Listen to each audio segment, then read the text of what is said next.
വയനാട് മുള്ളംകൊല്ലി പഞ്ചായത്തിൽ കൊടും ചൂട് താങ്ങാനാവാതെ പശുക്കൾ ചത്തുവീണതായി കർഷകർ. കഴിഞ്ഞ ദിവസം 4 പശുക്കളാണ് ചത്തത്. സംഭവം മൃഗസംരക്ഷണ വകുപ്പ് അന്വേഷിക്കും. വിവരങ്ങളുമായി ലിൻഡോ തോമസ് ചേരുന്നുണ്ട്. ലിൻഡോ, ഇങ്ങനെ സംഭവിക്കാൻ സാധ്യതയുണ്ടെന്ന് നേരത്തെ മുന്നറിയിപ്പുണ്ടായിരുന്നു. ഇപ്പോൾ കർഷകർ ആ പരാതിയുമായി രംഗത്തെത്തിയിട്ടുണ്ട്. എന്താണ് സംഭവം? ഹർഷൻ, കർണാടക അതിർത്തിയോട് ചേർന്ന് കിടക്കുന്ന മുള്ളംകൊല്ലി പഞ്ചായത്തിലാണ് ഈ കടുത്ത വരൾച്ചയെ തുടർന്ന് പശുക്കൾ ചത്തുവീഴുന്നതായി കർഷകർ പറയുന്നത്.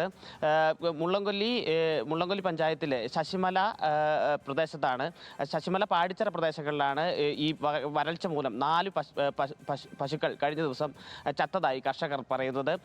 കടുത്ത വരൾച്ച മൂലം നിർജ്ജലീകരണം സംഭവിക്കുകയും ഈ പകൽ സമയത്തെ ചൂട് താങ്ങാനാവാതെ പശുക്കൾ ചത്തുവീഴുകയുമാണെന്നാണ് കർഷകർ ഇതുമായി ബന്ധപ്പെട്ട് പറയുന്നത്. എന്തായാലും ഇത് ഈ വരൾച്ച മൂലം തന്നെയാണ് ഈ പശുക്കൾ ചത്തത് എന്നതിന് കൃത്യമായ സ്ഥിരീകരണം ഇതുവരെയും ഇല്ല. എന്തായാലും ഇതുമായി ബന്ധപ്പെട്ട് ക്ഷീര കർഷകർ വലിയ പ്രതിസന്ധിയാണ് നേരിടുന്നതെന്നാണ് കർഷകർ പറയുന്നത്. ഒപ്പം ഈ പ്രശ്നവുമായി ബന്ധപ്പെട്ട് ഈ നിലവിൽ 5 പശുക്കൾ കൂടി ഈ തീറ്റയും വെള്ളവും ഒന്നും കഴിക്കാൻ കഴിയാതെ ചൂട് മൂലം അവശ നിലയിലാണെന്നും കർഷകർ പറയുന്നു. ഇതുമായി ബന്ധപ്പെട്ട് ഇന്ന് മൃഗസംരക്ഷണ വകുപ്പ് ഈ വീടുകളിൽ സന്ദർശനം നടത്തുകയും ഈ പശുക്കൾ ചത്തതിൻ്റെ യഥാർത്ഥ കാരണം കണ്ടെത്താനുള്ള ശ്രമങ്ങൾ നടത്തുകയും ചെയ്യും. ഹർഷൻ.